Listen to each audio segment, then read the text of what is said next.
All praise due to the Most High, family. We back with another Acres anime review. I just finished watching, family, Season 2, Episode 2, My Hero Academia Vigilantes. Dang, that's a long title, low-key. But this was a fun episode, family. So we're continuing with our trigger investigation slash like Naruhata promo, right? Because technically we're like an idol for the Naruhata like department store or something like that. And so we're doing like a marketing campaign in Osaka, I believe, or a different part of Japan. Is it? It's not Osaka in the story, but we went to a different part of Japan, a different city, and we're doing promo campaign for the crib, right? Now, what we found ourselves involved with, ourselves being Koichi and Pop Step, right? We found ourselves involved with a police drug investigation, right? Like, we're there just doing our marketing thing. And one of the other mascots, who's also supposed to be there doing marketing, is an undercover cop, right? And she, along with Fat Gum and Sukauchi, are investigating this crab company because they're being used to transport Trigger, right? And we know that the Trigger that they selling now, that they moving now, is not the same as the Trigger back in the Gap. Ooh. So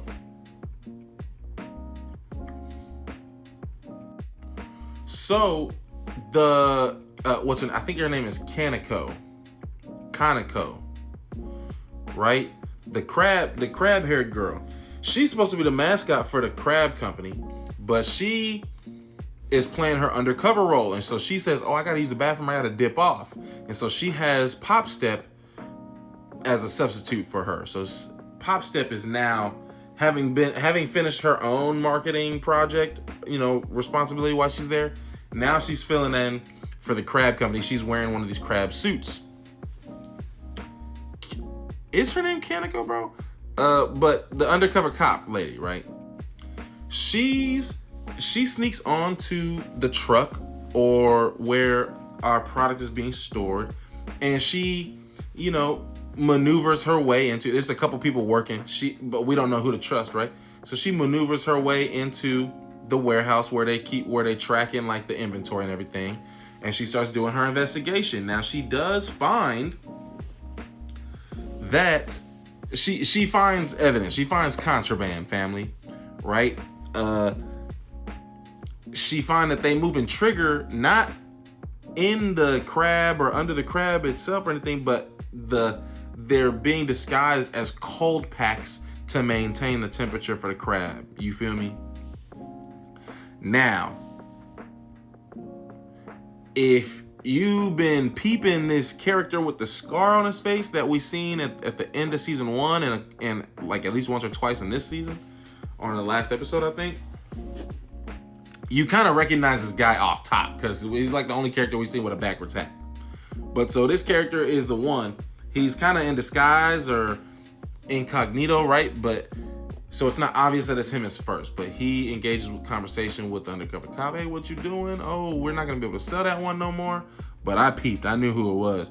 And she did too. She like, "Nah, hold on. I'm a good undercover cop. I know all the part-timers that work for this company. And you saying you a part-timer? Nah, family, don't pass the smell test." So she immediately called for backup. She got this boy, in position with her firearm. Now, before anybody come though, he react. And family, I don't know what this dude quirk is, and it wasn't explained, but we kind of got a surface level of understanding of it. But basically, he has short bursts of speed, right? Now, there is an interval period that he can't use it, that he has to wait until he can use it again. but he moved super quick. So although we got him, he just activated his quirk, moved super fast, and he get up out of there. Right? And he stole, so he took her firearm and the tablet with basically the evidence that we had just found. Now, Tsukauchi and Fat Gum pull up, right?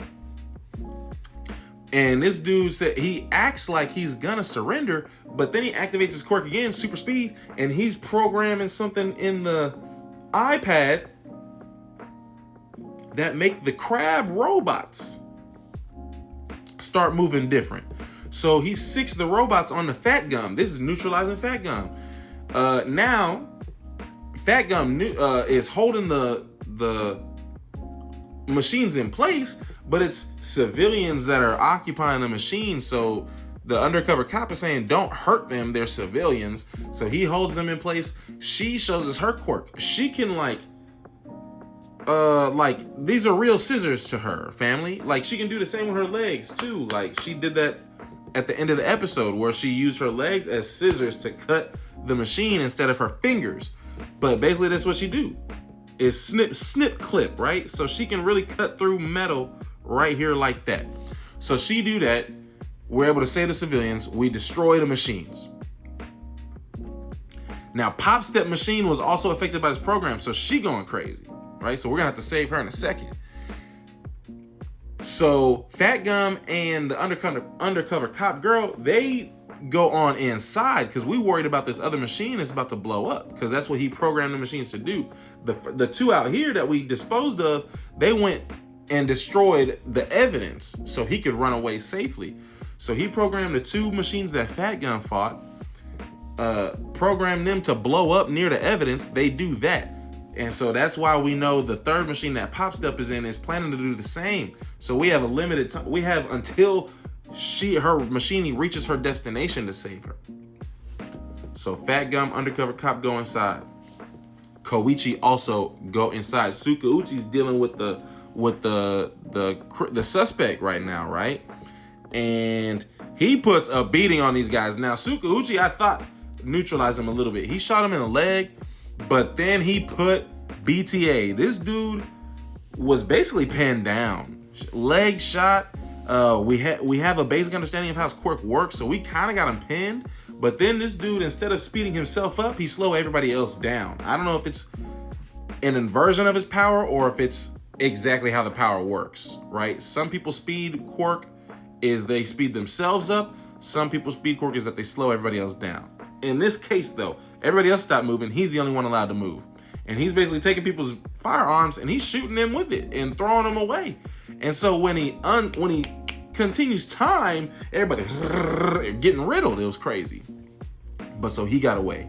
Now we got to save Pop Step. The machine's running away. Koichi is on the scene. He get him a new All Might hoodie, so he's feeling in top form right now. He catches up.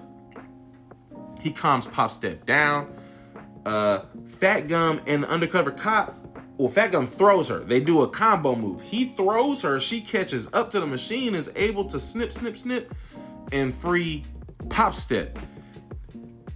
Now we safe, but the machine's still finna blow up. So we gotta get away. Fat Gum at the last second jumps on top and is able, he jumps on it like a grenade, and he contains the explosion to himself.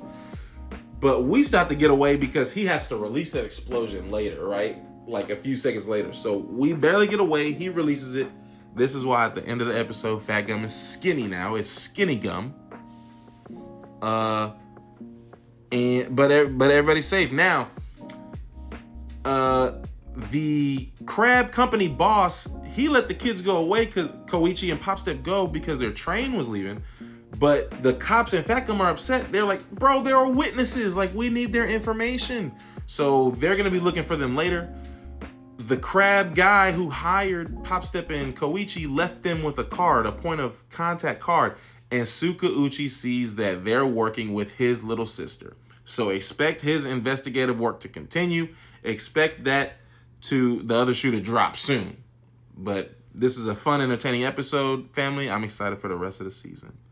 Peace and love. All praises due to the Most High.